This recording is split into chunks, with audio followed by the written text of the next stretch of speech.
우리 지난 시간에 9장을 마무리하면서 이제 길고 긴 6장, 7장, 8장, 9장에 걸쳐서 그 유명한 기드온이라고 하는 사람과 더불어서 이스라엘 역사가 어떻게 진행되었는지, 미디안을 어떻게 하나님께서 척결하셨는지, 이런 모든 것들을 우리가 살펴보았습니다. 정말 사사기는 이런 게 성경에 나와도 되나라고 하는 내용들이 가득 들어 있는데, 그럴 수밖에 없는 것은 창세기 3장에서 인간이 타락한 이후로 인간의 저 깊은 속에 들어있는 그 숨어있는 타락한 본성은 언제든지 찬스만 주어진다면 튀쳐나올 수밖에 없기 때문에, 참으로 우리가 하나님의 은혜로 또 주님의 성령으로 통제받지 않는다면 이런 일들은 얼마든지 일어날 수 있다라고 하는 것을 우리가 짐작할 수가 있습니다. 그래서 결코 남의 이야기가 아니라 우리들의 이야기고, 매일매일의 우리의 삶에서도 언제든지 발생할 수 있는 그러한 이야기들이기 때문에 사사기는 어떤 면에서는 오히려 또 우리에게 직접적으로 와닿는 그런 이야기입니다. 자, 이제 10장으로 넘어가게 되는데, 10장 6절서부터 이제 소위 말하면 새로운 그 상황이 전개돼서 하나님께서 이제 또 다른 사사를 이제 키우시는데, 그것이 바로 이제 입다라고 하는 정말 또 다른 입지전적인 인물이 등장하는데요. 그 전에 그 11장에 이제 등장을 하고, 그 전에 배경을 좀 우리가 살펴보는데, 우선 1절서부터 5절까지 참으로 형언할 수 없는 하나님의 은혜가 넘치는 것 같아요. 왜냐하면 기드온이라고 하는 그 사람과, 그렇죠, 여룻바알이라고 이름을 바꿨었는데요. 그 다음에 그 아들 아비멜렉, 이어서 이런 사람들이 일으킨 그 어마어마한 파장을 우리가 지금 다 공부를 해 보았다고 한다면, 정말 어떤 면에서 이걸 하나님께서 더 이상 긍휼을 베푸셔야 되는가 싶을 정도의 악순환이 지금 반복되고 있는데, 하나님께서 놀랍게도 두 번에 걸쳐서 사사를 보내셔서 이스라엘을 구출하게 됩니다. 자, 1절, 10장 1절. 아비멜렉 이후에 이사갈 사람 도도의 손자요 부하의 아들인 돌라가 일어나 이스라엘을 보호하니.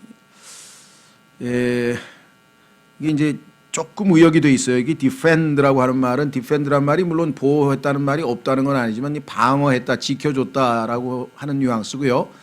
그렇죠? 뭐 위험에 빠진 걸 건져냈다는 그런 의미에서의 보호는 아닌데 약간 의역이 돼 있는 것 같아요. 하여간 여기는 얼핏 보니까 적이 없잖아요. 왜냐하면 누가 쳐들어왔는지 이런 내용이 없다 보니까 이거를 방어한다 그러면 누구의 공격으로부터 방어한다, 뭐 이런 뉘앙스가 들다 보니까 아마 번역에 있어서 약간의 의역을 좀 하신 것 같습니다. 어쨌거나 defend라고 하는 이 단어가 여기 지금 보호로 번역이 되어 있고요. 그가 에브라임 산에 3일에 거하며 23년 동안 이스라엘을 재판하다가 죽어서 3일에 묻히니라. 3절. 그 뒤에 길르앗 사람 야일이 일어나 22년 동안 이스라엘을 재판하니라. 그에게 아들 30명이 있어서 그들이 어린 나귀 30마리를 탔고, 그들에게 30개의 도시가 있었는데 그 도시들은 길르앗 땅에 있으며 이날까지 하봇 야일이라 불리느니라. 야일이 죽어서 가몬에 묻히니라. 그래서 약 45년간의 어떤 의미에서의 태평성대가 짧게 기록되어 있고, 6절에 가면 이스라엘 자손이 다시 주의 눈앞에서 악을 행하여, 그 유명한 악순환의 첫 단계가 또 시작이 되는 상황입니다. 자, 그렇다면 앞부분에서 한번 확인을 해볼 것들이 몇 가지가 있는데요. 우선 이 돌라, 즉 도도의 손자요 부하의 아들인 돌라라고 하는 사람은 7번째 사사입니다. 하나님께서 일으키신 7번째 사사다라고 하는 것을 좀 염두에 두시면 좋겠고요. 성경에서 일단 7이라고 하는 숫자는 완전한 숫자인데 여기에 무슨 의미를 꼭 부여하자는 건 아니지만 7번째다. 자, 두 번째, 어떤 이방 민족이 이스라엘을 괴롭혔다든가 침입을 했다든가 박해를 했다든가 공격을 했다든가 이야기가 없는 상황입니다. 그렇다면 이게 어떻게 된 거냐?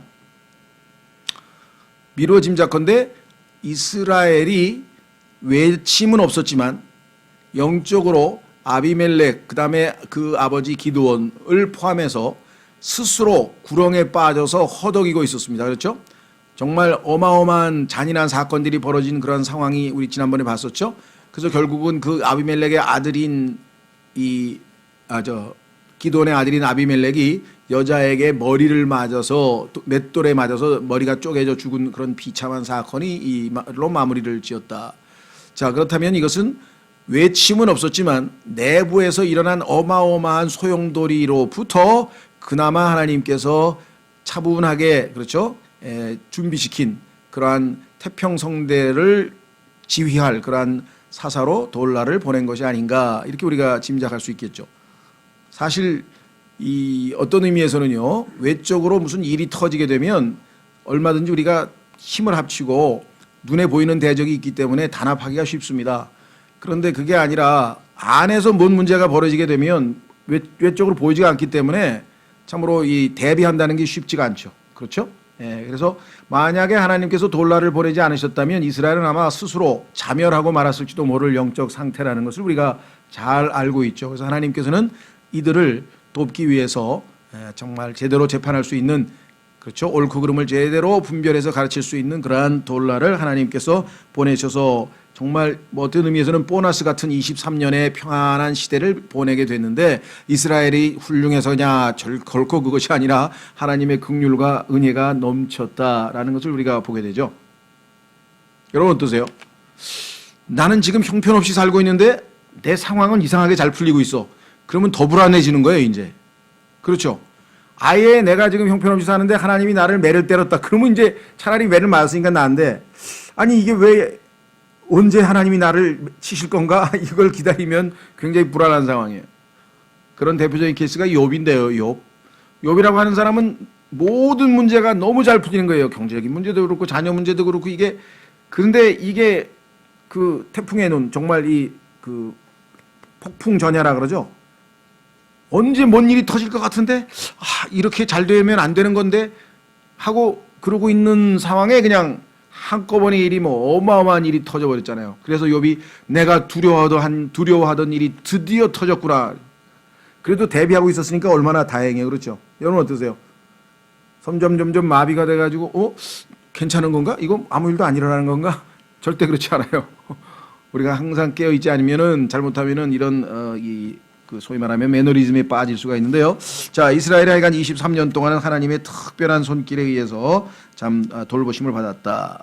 자, 8번째 사사의 이름은 야엘이라고 하는 사람인데 최초로 요르단강 동쪽 지역에서 출처한 그러한 사사네요. 이전까지는 요단강을 중심으로 해서 왼쪽 즉 요단강 서안이라고 보통 얘기합니다. 요단강 서안이 있고 요단강 동쪽이 있는데 요단강 동쪽에는 여러분 잘 아시는 루벤과 므낫세와 그다음에 므낫세 반지파와 이사갈 이렇게 세 지파가 갓 지파 해가지고 세 지파 중에서 두 지파 반이라 그러죠. 왜냐하면 므낫세라고 하는 에브라임의 형은 그 반 지파는 요단강 서쪽으로 갔고 반지파는 요단강 동쪽에 남았고 그래서 요단강 동쪽에 두 지파 반이 거처하고 있었는데 그쪽 지역에서 나온 첫 번째 사사가 야엘이라고 하는 사람인데 어떻게 할 수 있는가 여기 써 있죠.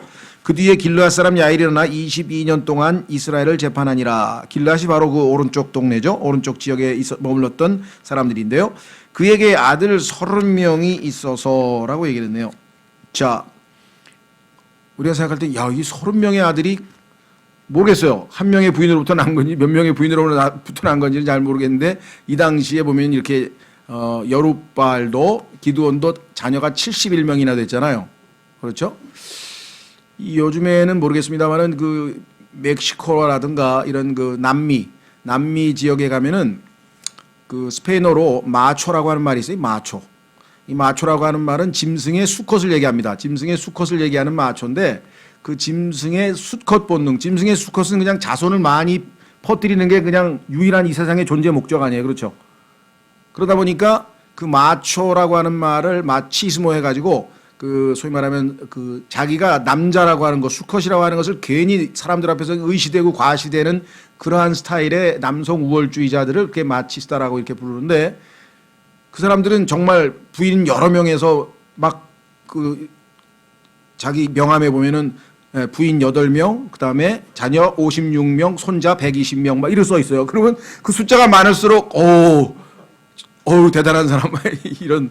근데 아마 이 시대도 좀 그런 거 아니었나 싶어요. 왜냐하면 농사를 지어야 되니까 약간 자녀가 많을수록 약간 농토를 많이 가지고 약간 힘을 쓸 수가 있잖아요. 전쟁에 나가도 되고 뭐든지 그런 시대였는데 아마 이때도 보면은 그런 것 같습니다. 자, 뿐만 아니라 나귀 30마리라 그랬는데 성경에서 보면 나귀는요 요즘으로 치면 비유를 하자면 적어도 링컨 컨티넨탈이나 캐딜락 정도가 되는 최고의 이 금수저들만 탈 수 있는 그러한 이동 수단이 바로 이 나귀예요. 그러니까 이 아주 출신이 귀족 가문이라고 하는 것을 여기서 유감없이 발휘하고 있죠.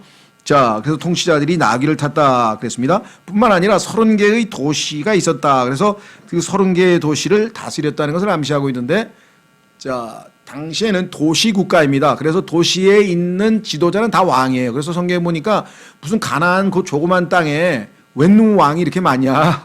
그게 다 소위 말하면 도시 국가에서의 왕을 다 왕이라고 쳤어요. 예, 그래서 우리도 나중에 왕노릇 한다는 얘기가 무슨 뭐 미국 같은 나라를 왕노릇 한다는 생각하지 꿈꾸지 마시고 보면 도시 국가예요. 성경에 5도시, 10도시 다스릴 것이라고 약속하신 거 보면 다 도시죠, 도시. 그러니까 도시 국가의 왕이니까 뭐 그래도 뭐 이 위성 도시 5개만 다스려도 얼마예요, 그러죠? 그러니까 그런 도시 국가 개념이라는 걸 염두에 두시면 좋겠고요. 그다음에 이 사람들은 누구냐? 예수 그리스도께서 재림할 당시에 예수님과 함께 지상에 내려오게 될 환난 성도들, 즉 유대인들을 예표하고 있는 인물들입니다. 그래서 예수님과 함께 예수님이 예루살렘에서 통치하시고 그 밑에서 예수님을 도와서 지금 우리로 치면 뭐 장관들이나 뭐 참모들이나 그 대통령 이런 사람들이 돼서 돌보는 사람들이 여기 나와 있는 그 30명을 우리가 예표해서 볼 수가 있습니다. 자, 그래서 그 도시들은 길랏 땅에 이날까지 하봇 야엘이라 불리느니라. 자, 아까 얘기했습니다. 3절에 야엘이라고 하는 사람의 이름이 나왔는데 그 사람의 이름을 붙여서 하봇 야엘이라 이렇게 불리우죠. 야엘이 죽어서 가몬에 묻히니라. 오늘날도 이와 비슷한 현상은 너무나 많죠. 예를 들면 세종대왕의 이름을 붙여서 세종대로가 있고 심지어는 세종시도 있습니다. 그렇죠. 서울에도 충무로가 있는 정도가 아니라 충무시도 있어요. 그러니까 충무공의 이름을 따서 아예 도시 이름도 지어지는 걸 보면 그런 면에서 봤을 때 여러분들 뭐 미국에 가면 처음 그거예요. 뭐 샌앤토니오 그러면 안토니오 성자의 이름을 따서 샌앤토니오, 그렇죠? 세인트 루이스 그러면 루이스 성자. 그러면 가톨릭의 그 성자 이름 다 갖다 붙여가지고 저 도시 이름에다 갖다 붙여놓은 거예요. 그러니까 그 사람이 그곳에서 뭐 고생을 많이 했다, 아니면 뭐 어려운 사람 많이 도와줬다, 아니면 훌륭한 통치를 했다, 뭐 이런 거 있죠. 예, 워싱턴 DC, 워싱턴 이름 따서 저쪽에 심지어는 미국의 그 시애틀이라고 하는 주도가 있는 그 스테이트 한 주, 미국의 50개 주에 51개 주인가요? 그 주의 한 주의 이름도 워싱턴이에요. 워싱턴 주가 있고 워싱턴 DC가 있고. 그러니까 뭐 이 워싱턴이라고 하는 사람 미국의 초대 대통령이고 워낙 유명한 사람이다 보니까 여기저기서 많이 이름을 붙이는 것은 뭐 우리 사회적인 현상 중에 하나죠. 자, 그렇다면 이제 본격적으로 우리는 6절서부터 또 다른 악순환으로 접어듭니다. 45년 동안에 너무나 느슨하고 느긋하게 산 것 같아요. 그렇죠? 그러다 보니까 죄가 스물 해가지고 침투해 간 것 아닌가 이렇게 생각할 수가 있습니다. 그렇죠? 예. 성경에 보면요, 이 소돔의 죄악 가운데 하나가 뭐냐면 교만이고요. 그 교만이 낳은 것은 뭐냐면 먹을 게 풍부하고 빵이 풍부한 거고요. 그래서 어떻게 했냐 그랬더니 게으름이 풍성해졌다. 게으름. 그러니까 지금 이 사람들도 45년 동안 전쟁도 없고 모든 게 잘 풀리니까 아마 영적으로 상당히 느슨한 상태에서 살지 않았는가 싶어요. 그런 의미에서 하나님께서 우리의 삶의 어떤 강약, 다시 말하면 긴장할 수밖에 없는 상황을 만들어 주시고, 그렇죠? 우리로 하나님 앞에 바짝 붙어서 밀착할 수밖에 없는 상황을 만들어 주시고 조금 긴장을 풀었다가, 그렇죠? 다시 긴장했다가 이 강약을 조절하시는 것 같아요. 하나님께서 우리의 인생을. 그래서 아주 절묘하게 훈련을 시키셔서 점점 우리로 하여금 예수 그리스도를 닮아가게 하는 그런 신앙을 인도하고 계신 것을 아마 보이지 않는 하나님의 섭리의 손길이라고 하는데요. 자, 이제 6절서부터 다시 갑니다. 이스라엘 자손이 다시 주의 눈앞에서 악을 행하여 1단계 악을 행했습니다. 2단계는 바알들과 아스타롯과 시리아 신들과 시돈의 신들과 모압의 신들과 암몬 자손의 신들과 블레셋 사람들의 신들을 섬기고, 우상숭배가 드디어 두 번째 또 나왔어요. 세 번째, 그러고 나면 당연히 주님은 버려야죠. 다 같이 섬길 수가 없으니까. 그래서 주님을 버렸다. 세 번째 단계. 그리고 그분을 섬기지 아니하였다. 3, 4번은 뭐 같은 단계지만 동전의 앞뒷면이었죠. 주님을 버려서 그분을 섬기지 아니하였다. 이렇게 해서 3단계로 타락을 하니까 하나님께서는 사랑하는 사람이기 때문에, 사랑하는 자들이기 때문에 거기에 반응을 보이실 수밖에 없겠죠. 그래서 하나님의 반응의 첫 번째는 뭐냐? 주의 분노가 이스라엘을 향해 맹렬히 타올라. 핫이라고 했는데요. 핫. 이게 뜨겁다 그랬는데요. 아주 우리도 그런 말 쓰죠. 어떤 말을 우리는 씁니까? 예, 열 받는다. 열. 하나님께서 지금 열 받으신 핫. HOT. 핫. 뜨거운 막 하나님이 그냥 팍 진노가 폭발하셨어요. 아, 이게 지금 몇 번째야, 이게 지금? 예? 그렇죠. 하나님께서 지금 7, 8, 이제 9번째 지금 이 악순환이 되풀이되고 있으니까 한두 번도 아니고. 자, 그래서 이번에는 어떻게 하나님께서 반응하셨느냐? 맹렬히 타올라 그분께서 블레셋 사람들의 손과 암몬 자신의 손에 그들을 팔아버리셨어요. 팔아버리셨다. 이게 심각한 얘기인데요. 자, 한번 보겠습니다. 하나님께서 파시면 팔리는 수밖에 없죠. 자, 로마서 7장에 가면요. 여러분과 저도 예수님 믿기 전에 어떤 일이 벌어졌느냐? 죄에게 팔렸다. 죄 아래로 팔렸다. 성경에서 죄 아래로 팔렸다. 근데 누가 팔았을까요? 우리는 아마 우리가 우리 스스로를 팔아먹은 것 같아요. 우리가 우리 스스로를 죄에게 팔아먹은 것 같아요. 바울의 고백을 들어보면, 자, 로마서 7장 보십시오. 14절. 로마서 7장 14절. 우리가 알거니와 율법은 영적이나 나는 육신적이어서 죄 아래 팔렸도다. 그래서 죄 아래 팔려서 지금 노예 시장에 나와 있는 것을 예수 그리스도께서 자신의 핏값으로 값을 지불하고 값을 지불하고 다시 사오는 것을 구속이라 그랬죠. 그래서 우리가 예수 그리스도의 피로 구속받았다. 이것이 우리의 구원의 핵심 교리인데요. 여기 또 팔렸다는 얘기가 나오네. 하나님께서 블레셋 자손과 암몬 자손. 자, 암몬 자손은 요단강 동쪽에 있는 이교도고요. 그다음에 블레셋은 요단강 서쪽, 지금 팔레스타인 사람들이 있죠. 가자 지구 뭐 이런 데 살고 있는 사람들이었습니다. 그러니까 요단강을 중심으로 해서 동쪽 서쪽 양쪽에서 다 지금 이스라엘은 뭐 그냥 요즘 말로 사단이 나버린 상황이에요. 지금 상황이. 자, 8절.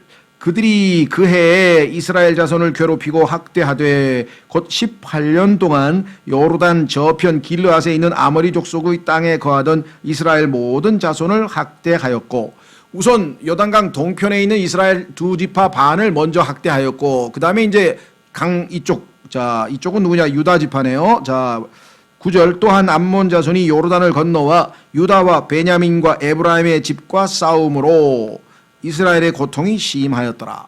9지파 반 중에서 요 3지파가 집중 공격을 받았나 봐요. 그렇죠? 우리도 그렇죠? 예, 우리가 사람이 예를 들면 뭐 호흡기는 건강한데 뭐 순환기가 안 좋다든가, 우리의 몸에서도 약점이 있는 부분이 있고 강점이 있는 것처럼 이스라엘 지파들 중에서도 아마 어느 상황에서는 어떤 지파는 하나님과의 관계가 좋아서 영적으로 건전한 반면에 또 어떤 지파는 영적으로 다운이 되고 막 이런 일들이 아마 벌어졌던 것 같아요. 그렇죠? 뭐 교회도 마찬가지입니다. 교회도 어떨 때는 뭐 어떤 형제들은 정말 영적으로 하나님 앞에 건전하게 충만한가 하면 또 어떤 형제들은 다운이 되고, 또 그게 시간이 지나면 뒤바뀌기도 하고, 이렇게 하면서 강약 이렇게 조절이 있게 마련이겠죠. 자, 그래서 여기 지금 이스라엘이 결국은 어떻게 되었느냐? 9절. 또한 암몬 자손이 요르단을 건너와 유다와 베냐민과 에브라임의 집과 싸움으로 이스라엘의 고통이 심하였더라. 이렇게 되어 있습니다. 자, 그러니까 정말 이 단계가 한 단계 내려가서 결국은 이스라엘은 어떤 상황이 됐습니까? 결과적으로 최종 결론은 아주 고통이 심하였더라. 아주 심한 고통을 당하고 있더라. 이렇게 됐습니다. 자, 그러면 6절로 다시 돌아가면은요. 바알들과 아스타롯이라고 했는데 여기는 여기 나와 시돈의 신들이라고 성경이 거기 써 있죠. 바알들과 6절 두 번째 줄에 보면 바알들과 아스타롯과 시리아의 신들과 시돈의 신들 했을 때 이 시돈, 지금의 레바논입니다. 레바논 지역에 있는 그 신들의 이름이 바알과 아스타롯인데, 바알은 아시다시피 남자 신이고 아스타롯은 여자 신인데, 이 아스타롯에서 나온 단어가 아슈타르에서 이스터라고 하는, 즉 부활절이라고 하는 잘못된 이 교회의 그 용어가 여기 이 여신의 이름으로부터 출처됐다 이렇게 말씀을 드린 적이 있죠. 자, 그래서 이 내용은 열왕기 상에 보면은 이 시돈 지역의 신들의 이름이 지금 나왔는데, 왜냐하면 이 두 신들이 가장 이스라엘이 많이 섬겼던 그러한 우상이기 때문에 그 두 우상의 이름이 먼저 나왔고요. 자, 그다음에 시리아의 신들의 명칭은 성경에는 안 나옵니다. 시리아의 신들이 있기는 있었는데 성경에서 별로 이름을 안 밝혀놨어요. 반면에 모압의 신들이 있는데, 모압의 신들은 그모스라 그래. 그모스. 아마 여러분들 성경에 들어보셨을 텐데요. 그 다음에 암몬의 신들은 뭐라 하냐, 밀콤이라 하냐. 밀콤이라 그러죠. 그 다음에 블레셋 사람들의 신은 뭐냐면 물고기 신 다곤이라고, 다곤. 예, 목이 잘려서 쓰러진 다곤. 그 다음에 부엘제붓. 예수님께서 파리 대왕이라고 하는 이름을 가진 이 사탄을 쫓아내는 장면을 사복음서에 나오는데, 그때 그들의 왕, 즉 마귀의 파리들의 대왕 해가지고 이름이 부엘세붑이라고 하는 또 신이 나오죠. 자, 이런 이방 신들의 이름은 너무 많고 너무 복잡해서 이게 지금 이집트 신이지, 이게 시리아 신이지, 이게 아시리아 신이지, 이게 뭐 중동 지역의 신들의 이름이 막 뒤섞여요. 그래서 이 두바벨론이란 신들에 대해서 정말 좀 제대로 족보를 캐려면 두바벨론이라는 책을 잘 뒤져서 한번 살펴보면 좋은데, 뭐 그럴 필요까지는 없을 것 같아요. 다만 뭐 너무나 유명하게 알려진, 예를 들면 그리스에서 최고의 주신, 최고 높은 신은 제우스라 그러죠. 그런데 그 제우스라고 하는 신은 라틴어로 표현하면, 다시 말하면 이게 이 그리스 제국이 무너지고 로마가 이제 소위 말하면 지중해를 장악했기 때문에 그 로마 시대에는 이 주신의 이름이 주피터로 바뀝니다. 그래서 뭐 유명한 주피터 교향곡도 있고, 하여간 그렇죠. 그래서 하여간 최소한도 제우스는 그리스의 최고신이고, 이 그리스의 최고신은 로마로 가게 되면 주피터라는 이름을 가지고 있다 정도의 뭐 상식적인 것은 이해하시지만, 신들의 이름이 너무 복잡하기 때문에 우리는 그냥 그런 신들이 많이 있다라는 정도만 이해하시면 될 것 같습니다. 자, 그러니까 이 신들은 다시 말하면 성경에 나와 있는 그 참신, 즉 진짜 하나님이 아니고 잘못된 그러한 신들이라고 하는 사실을 우리가 알 수 있죠. 그래서 인간이 만들어낸 신들 이렇게 생각하시면 될 것 같아요. 하나님께서 인간을 창조했더니 인간이 하나님 고맙습니다, 저희도 신들을 하나님께 만들어 바치겠습니다, 그렇게 해서 만들었다고 누가 농담삼아 했는데, 얼마나 많은 신들을 인간이 만들어냈는지 신화마다 뭐 한둘이 아니죠. 자, 어쨌거나 우리는 여기에 나와 있는 이스라엘 백성들의 우상 숭배에 관한 이 내용이 나와 있고, 여기에 대해서 하나님은 이제 적절한 조치를 취했다. 자, 여기서 이제 이스라엘의 반응이 그나마 다행스러워요. 왜? 회개할 때가 왔구나. 이 상황에서 우리가 할 수 있는 것은 딱 하나뿐이다 이거예요. 하나님 앞에 울부짖는 것뿐이었죠. 그래서 지금 10절에 그나마 유일하게 긍정적인 그러한 태도가 뭐냐, 위기 상황에 우리가 잡신들을 잘못 섬겼구나, 하나님께로 가야 되겠다, 그렇게 해서 자신들이 버리고 섬기지를 않았다고 아까 얘기했던, 버리고 더 이상 섬기지 않았던 그 하나님께로 돌아왔어요. 이 돌아온 것을 성경에서 뭐라 그럽니까? 회개라고 한다. 회개. 하나님께로 다시 돌아오는 것, 다른 데로 갔다가 하나님께로 다시 돌아오는 것을 성경에서 회개라 그래요. 그러니까 회개라고 하는 의미의 그 회라고 하는 건 돌아올 회잖아요. 차가 회차한다고 회. 그렇죠? 회개라는 의미를 기억하시면 되겠습니다. 자, 그래서 주께 부르짖어 이르되, 단순히 주님의 이름을 부르는 정도가 아니에요. 부르짖었다는 얘기는 다급하다는 거죠. 지금 급하다 얘기. 막 기도를 갖다가 하나님 아버지 하는 거하고 하나님 아버지 하고 막 소리를 지르는 거하고는 차원이 다르죠. 그 주기철 목사님 그 소나무 뿌리 잡고 기도할 때 보면 막 주여가 막 하늘을 뭐 거의 막 온 땅에 막 다 퍼져나가듯이 외치잖아요. 하여간 그렇게 울부짖었어요. 아마 이 울부짖는 소리를 듣고 아마 이방인들이 막 깜짝 놀랐을지도 모르겠어요. 저렇게 큰 소리로 기도를 하나 싶을 정도로. 자, 우리가 우리 하나님을 버리고 또한 바알들을 섬겼으므로 주께 죄를 지었나이다. 첫 번째 회개했다. 회개한 사람은 하나님께로 돌아왔다. 그 다음에 하나님 처분에 맡기고 가만히 있느냐? 아닙니다. 하나님께로 회개한 사람은, 돌아온 사람은 첫 번째는 당연히 자백이에요. 죄를 지었습니다. 죄를 지었습니다. 인정하는 거죠. 그렇죠? 그래서 그대로 고백했잖아요. 우리가 우리 하나님을 버렸습니다. 두 번째, 바알들을 섬겼습니다. 세 번째, 그것은 죄입니다. 죄를 지은 것입니다. 인정하겠습니다. 이것이 빠진 회개는 회개가 아니죠. 돌아와가지고 뭐 가만히 있으면 뭐 할 거예요? 아니고 불쌍히 여겨달라고 죄 용서부터 해달라고 아니고 죄를 지은 것을 하나님 앞에서 인정하는 수순을 밟아야 됩니다. 이것이 성경에서 말씀하시는 진정한 회개죠.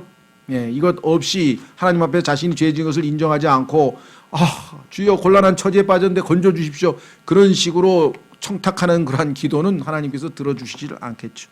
하나님과의 관계를 회복하려면 우리가 어떻게 해서 하나님의 마음을 상하게 했는지 그걸 진실되게 다 고백을 하는 것입니다.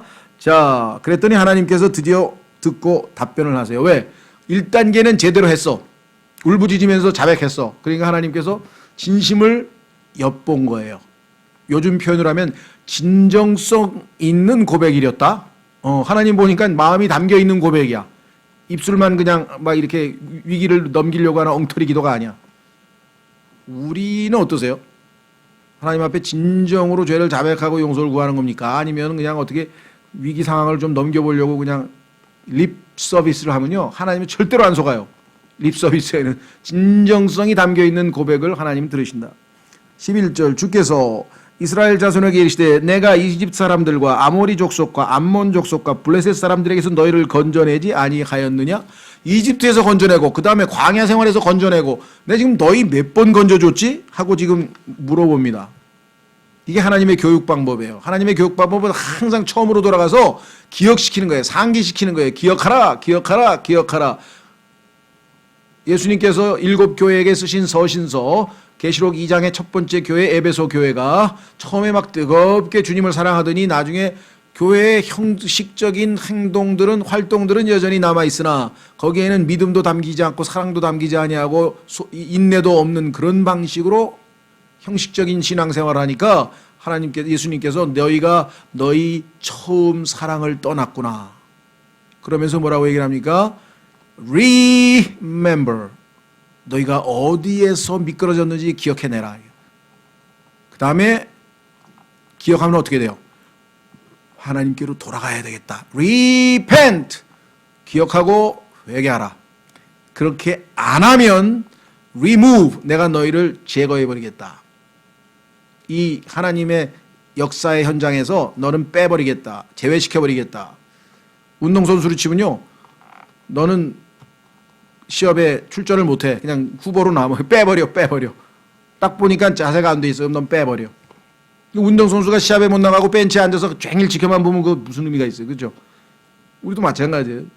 하나님 앞에 지금 함께 동행해야 되는데 지금 하나님께서 제거해버리겠다. 자, 그래서 12절 또 시돈 사람들과 아말렉 족속과 마온 족속이 너희를 학대할 때 너희가 내게 부르짖음으로 내가 너희를 그들의 손에서 건져내었거늘. 건져냈다. 또 강조하셨어요. 자, 그런데도 불구하고 이게 몇 번째예요 지금 벌써. 자, 첫 번째 이집트, 아모리, 암몬, 블레셋, 그 다음에 뭐예요? 시돈, 아말렉, 마온. 이렇게 7번에 걸쳐서 다 건져냈는데 너희는 13절 너희가 어떻게 했다고요? 나를 버리고 다른 신들을 섬겼으니 그러므로 내가 다시는 너희를 건져내지 아니하리라. 얼마나 하나님께서 속을 끓였으면은 난 너한테 이제 다시는 안 속는다. 그렇죠? 예. 다시는 참 하나님 입에서 이 정도가 나올 정도로 우리 행동이 됐다면 보통 일이 아닌데요. 자, 그러면서 하나님께서 뭐라 그러는지 아세요? 약간의 빈정거림 같은데요. 그건 무슨 소리냐? 너 여태 나를 안 찾아오다가 밤낮 너 신들 찾아다녀가지고 막 거기서 밤낮 우상 숭배하고 그러더니 왜 급할 때 나한테 찾아와? 왜 그 사람들한테 가봐? 그 신들한테 가봐. 비슷하죠? 우리가 얼마든지 이해할 수 있는 하나님이시죠. 어떻게 했어요?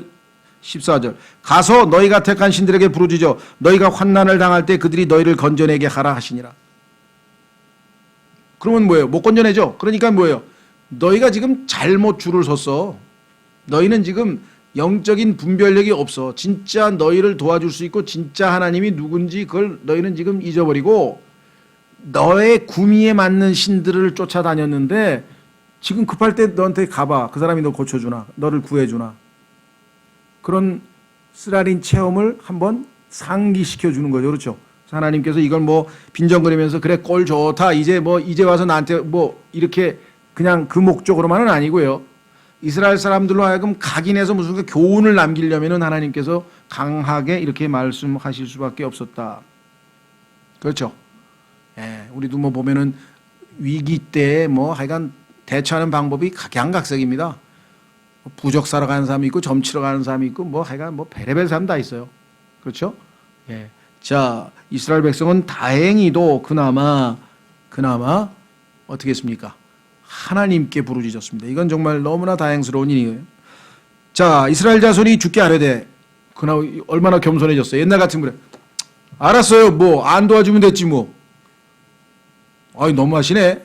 라든가 뭐 우리가 뭐 신이 없나? 난 딴 신한테 간다. 뭐 이게 아니고 지금은 이제 겸손해져서요. 하나님에 대해서 이제 제대로 안 거죠. 아, 우리가 잘못했구나. 이거 인정했기 때문에 15절 이스라엘 자손이 죽게 하려되 우리가 죄를 지었사오매 여기서 이제 이스라엘 자손이 하나님 앞에 축복받을 수 있는 단초를 딱 제시했어요. 이게 뭐냐?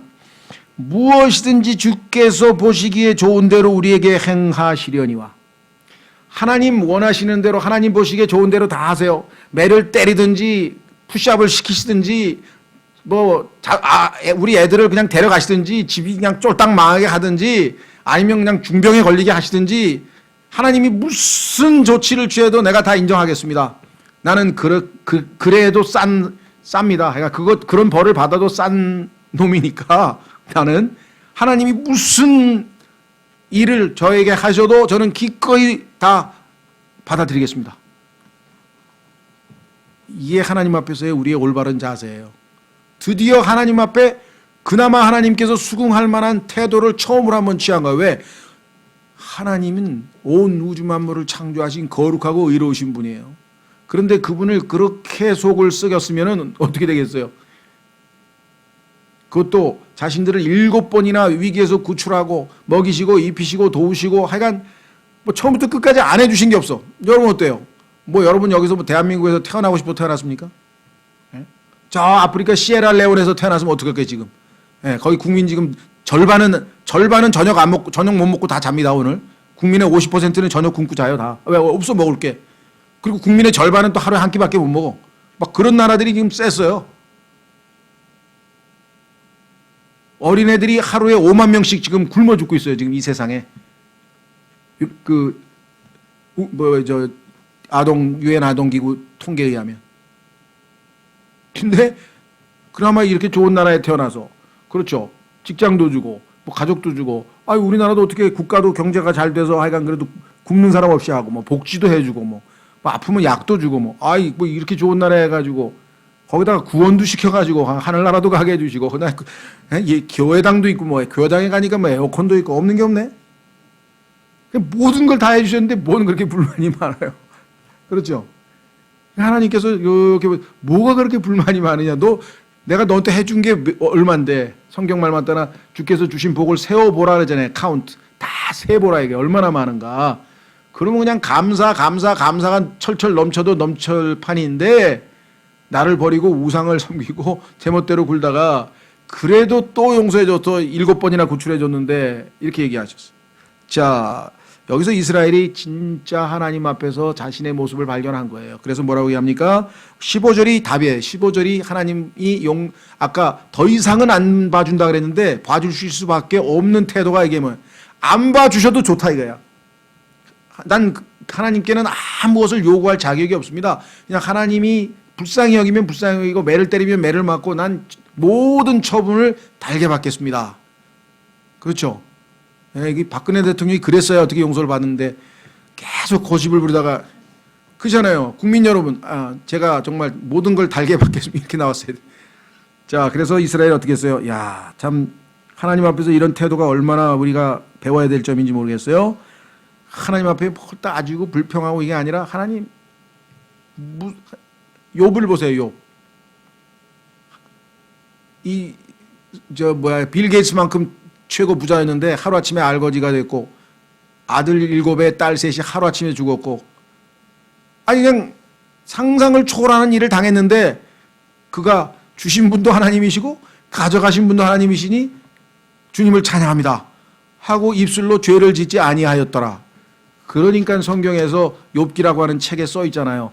There was a man. 어떤 한 인간이 있었는데 하나님께서 그 사람을 완전하고 순전하고 악을 멀리하고 주를 두려워하는 이러한 인간이 이 지구상에 한 명 살았더라 라고 성경에다 하나님이 써놨잖아요. 하나님 앞에 그런 평가를 받은 인간이 이 세상에 존재합니까? 그렇게 평가를 받은 사람이 하나님 앞에 이렇게 어마어마한 시련을 당했는데도 불구하고 전혀 불평을 하지 않았어요. 그렇죠? 예, 그래서 참 욥이라고 하는 인물이 대단한 인물인데요. 자, 우선 그 뭐 욥에 대한 얘기를 하려는 건 아니고 다시 돌아옵니다. 그래서 15절을 정말 두고두고 마음에 새겼으면 좋겠습니다. 네. 이건 뭐냐면요. 하나님 저한테 무슨 일을 하셔도 좋은데 그래도 어떻게 해요? 건져주세요. 그래도 살려주세요. 그러니까 이거는 불의한 재판관에게 끈질기게 기도했던 과부. 아무리 기도해도 난 귀찮아서 못하겠다 그러니까 정말 나중에 가서 정말 잠자야 되는데 하도 쫄라대니까 이걸 들어주고 가서 그래 보내고 나서 잠을 자야 되니까 그렇게 잠을 못 자게 할 정도로 끈질기고 성가실 정도의 기도를 했는데 이스라엘도 지금 뭐 죽여도 하나님 손에 죽어야지 나는 뭐 딴 데 못 갑니다. 이제 하나님 앞에 밖에는 이제 갈 데가 없습니다. 이렇게 얘기를 했어요.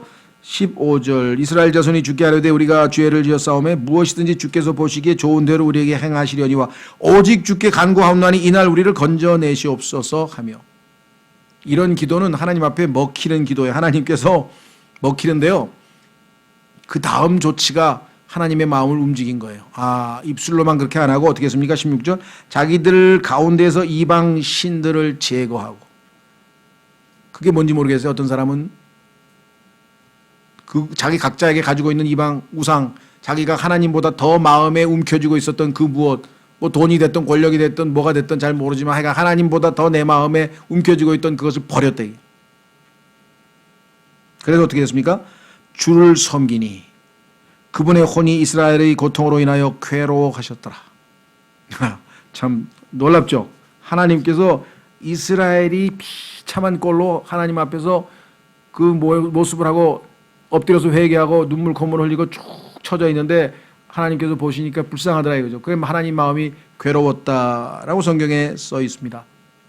그래서 이제 하나님께서 입다라고 하는 한 사람을 다시 일으켜서 이스라엘을 구출하는 장면이 이제 11장서부터 나오는데요. 자, 그래서 우리는 마무리를 짓겠습니다.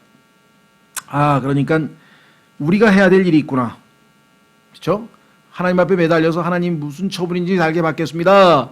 우선 제가 할 일부터 하겠습니다. 죄를 자백했죠. 두 번째 뭐 했습니까? 거기서 그치는 게 아니라 자백만 하게서 그친 게 아니라 행동을 보여주었잖아요. 자, 잠언 28장 13절로 한번 가보겠습니다. 잠언 28장 13절.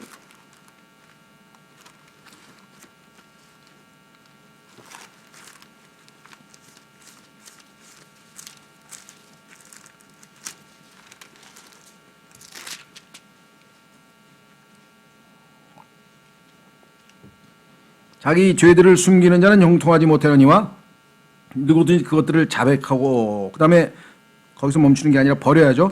버리는 자는 긍휼을 얻으리라. 하나님의 원칙대로 버렸습니다. 그리고 주님을 섬겼습니다. 그렇죠? 예. 그래서 우리는 이와 같은 과정을 거쳐서 이제 하나님께서 다시 이스라엘을 회복시키고자 하는 그러한 마음을 갖게 되시는 겁니다. 그러니까 15, 16절에 합당한 태도가 하나님의 마음을 움직인 거죠. 자, 그래서 17절 그때 암몬 자손이 함께 모여 길르앗의 진을 쳤으므로 이스라엘 자손도 함께 모여 미스바의 진을 치고는 길르앗 백성과 통치자들이 서로 이르되 누가 먼저 암몬 자손과 싸움을 시작하랴 그가 길르앗 모든 거주민의 머리가 되리라 하니라. 지도자의 부재입니다. 지금 우리나라 지금 모르겠어요. 이제 새로 지도자가 이제 뽑혔지만 한동안 지도자의 부재로 우리가 뭐 엄청난 시련을 겪었죠. 지도자가 지도 잡지 못하게 됐고 하여간 뭐 이런 그 소용돌이 속에서 얼마나 지금 나라가 표류했습니까? 이스라엘 지금 그런 상황이에요. 누가 책임지고 내가 너희들을 이끌고 나가서 암몬 자손을 대적해서 승리하겠다. 내가 하나님의 도움을 받아서 하겠다. 이런 사람이 없는 거예요 지금. 그렇죠? 참 이 어느 집단이나 마찬가지입니다. 그게 뭐 때로는 교회가 될 수도 있고요. 교회가 됐던 직장이 됐든 가정이 됐든 어떤 조직체라도 다 거기에는 하나님께서 심어놓은 머리가 있어요. 그 머리가 제 역할을 제대로 못하면 그 전체는 다 휩쓸릴 수밖에 없는 상황이죠. 예, 그래서 성경에 여기 보시니까 하나님께서 이제 이들을 이끌고 갈 지휘자를 이제 뽑는 일이 11장 1절에 나오는데, 이제 길르앗 사람 입다는 강한 용사요. 여기까지는 그럴싸합니다. 강한 용사인데 창녀의 아들이더라. 길르앗이 입다를 낳았더라. 길르앗의 아내도 그에게 아들을 낳으니 그의 아내의 아들들이 자라서 입다를 쫓아내며 그에게 이르되 너는 낯선 여인의 아들이므로 우리 아버지 집에서 상속을 받지 못하리라 하니라. 우리 이조 시대에 보면은 적자 서자에서 서자입니다. 서자. 그러다 보니까 이 적자들이 이들을 가만 놔두지 아니하고 결국 내쫓아서 상속도 못 받게 만들어서 사회에서 정말 이 소수자에 해당되고, 그다음에 뭐 요즘 표현으로 하면 흑수저에 해당하는 그런 상황에 놓인 사람인데, 하나님께서는 우리가 생각하는 것과는 다른 그러한 사람들을 쓰신 것을 우리가 보게 되죠. 예, 그래서 입다의 이야기가 다음 주부터 우리가 공부해야 될 내용입니다. 오늘 정말 이 이스라엘 백성들의 또 다른 악순환을 보면서 주님께서 오시기 전까지는요, 이 악순환이 멈추질 않아요. 우리가 아무리 성령 충만하고 뭔가 잘 나가는 것 같다가도요, 어느새 바람이 빠져가지고 결국은 다시 우리가 뭐예요? 주님 품으로 돌아가서 이 채움을 받지 않으면 신앙생활이 영위할 수 없는 그런 이 나약한 존재다라고 하는 사실을 여러분과 제가 잊지 않고, 우리가 주님이 필요할 때, 우리가 정말 회개해야 될 때가 언제인지 분별해서 적극적으로 이스라엘처럼 하나님 앞에 우리의 모든 전 존재를 던져서 하나님 앞에 우리 자신을 내어놓고 회개할 수 있는 그런 마음을 주십시오. 잠깐 다 같이 기도하고 기도하겠습니다.